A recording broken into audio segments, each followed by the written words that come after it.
The sky was just getting light, and the wind from the runway was blowing a light dust under the wheels of a shiny black BMW that had stopped in front of Hangar 6 at Nuys Airport. The door opened and Jalen Rhodes stepped out, not in a hurry. Not in a show of force. A blue velvet jacket draped over his shoulders. A plain black t-shirt. Spotless white shoes. Sunglasses hanging from his chest. He didn't need to say a word to prove he was important. His bearing and gait spoke for themselves. The Gulfstream G280 jet was being readied outside. Gleaming in the sunlight. The journey from Los Angeles to Kansas City was nothing new to Jalen. He had flown this route dozens of times.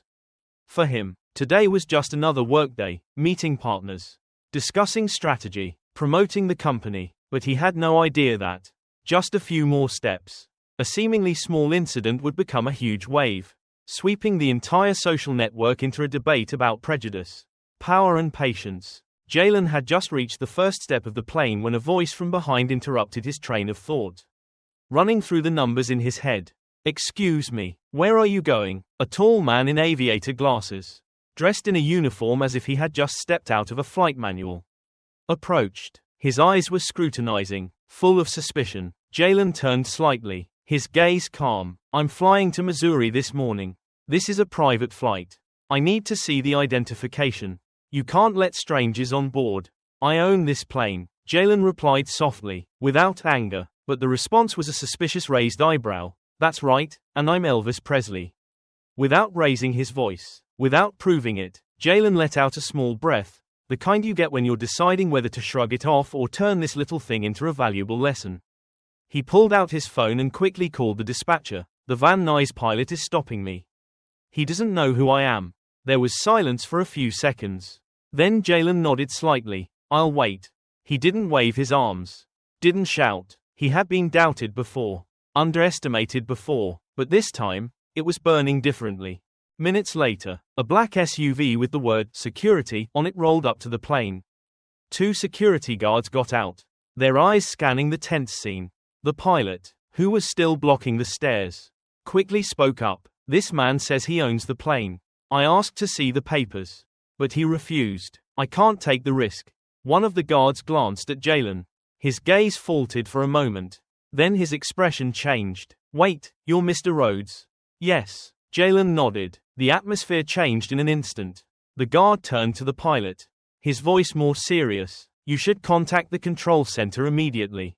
Meanwhile, the pilot, now slightly confused, tried to cling to something reasonable. "Are you an investor?" he asked, reluctantly accepting part of the truth. But Jalen, his voice even and sharp as a thin blade, simply replied, "No, I own the company." There was a long pause. The confidence in the pilot's eyes began to waver. He looked back at Jalen, this time not with arrogance, but with disbelief. But Jalen didn't need to say anything more, because all eyes were on him, no longer with him, but with the man who had just prevented him from boarding his plane. And when the radio in the pilot's hand rang out, "You are suspended immediately. Do not fly," reality struck like a thunderbolt. The person he had offended wasn't just a passenger.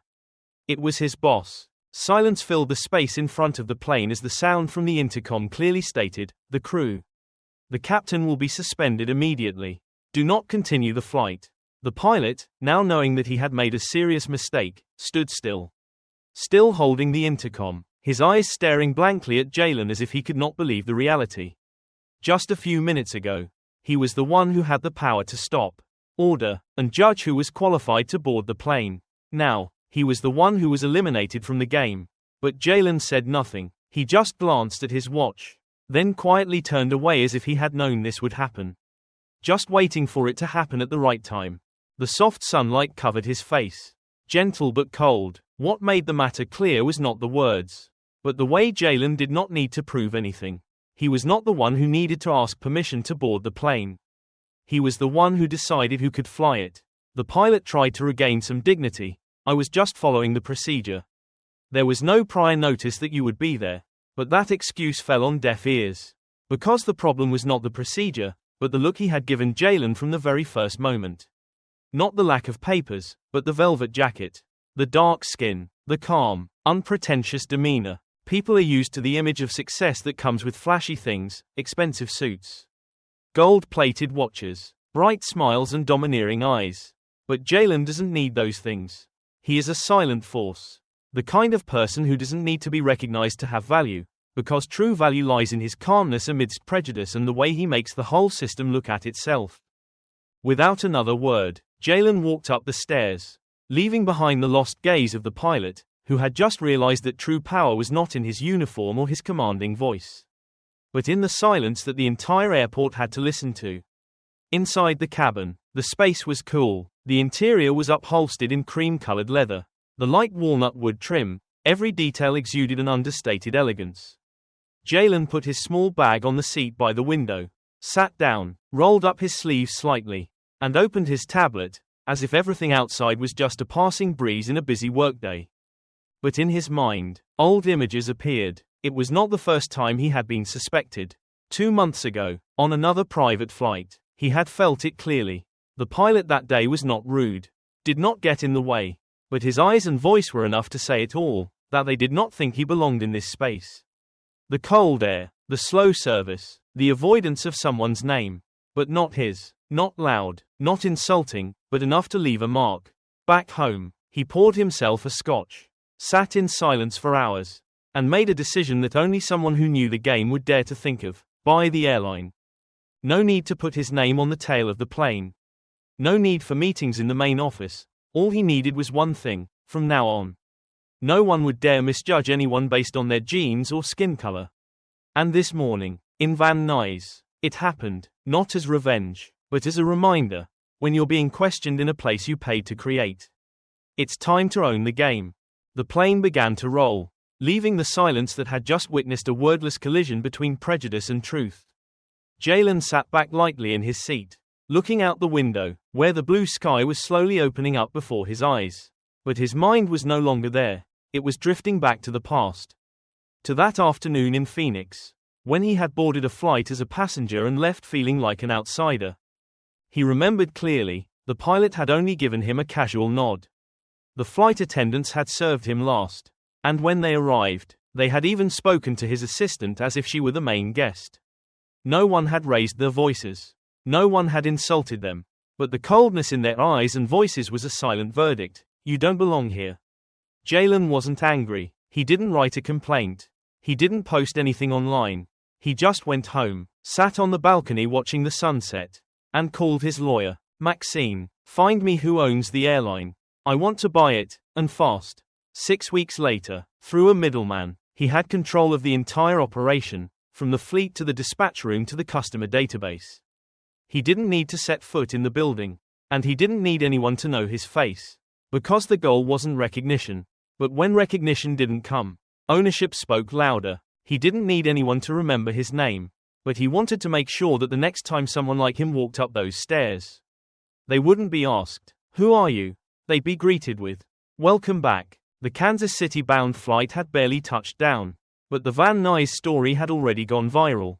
A video clip, less than a minute long, shot hastily from behind a refueling truck, was posted to social media. In the clip, Jalen stands calmly at the foot of the plane's stairs, while the pilot scowls, points, and shouts, "I don't care who you are. You're not allowed on this plane." The audio is unclear, but the facial expressions are unmistakable, one patient to the point of silence, the other blatantly skeptical. Within hours, social media exploded, from single statuses to lengthy commentaries. Some praised Jalen for keeping his cool. Others were outraged. Some say the pilots were just following procedure. But most saw more than that, a prime example of the invisible prejudice that still exists in the 21st century. Twitter accounts, TikToks, and even news sites began to report the news. Headlines appeared: airline owner denied boarding his own plane. The truth behind the doubtful lies: who controls the skies? Jalen did not answer any calls, did not speak, did not explain. He knew there were things that, if explained, it meant that others were not ready to understand. In the SUV that took him back to the hotel, he looked out the window, watching the streets of Kansas City appear silently through the hazy reflections. Jalen was not sad, but there was a weariness creeping in. Not tired from fighting, but because every time he stepped higher, someone would stop him because they could not accept the truth. Power can wear a t-shirt, and wealth does not necessarily mean white. That evening, In the hotel's top-floor suite, Jalen sat in front of his laptop, the light from the screen reflecting off his calm face. In his inbox was a draft apology from Captain Turner, the morning pilot, a long letter, wrapped in familiar phrases, unintentional, misunderstood, requesting reconsideration, but Jalen read to the end and found nothing, not a single question about how he felt about being rejected on his own property. Not a single sentence acknowledging the most painful thing, the assumption.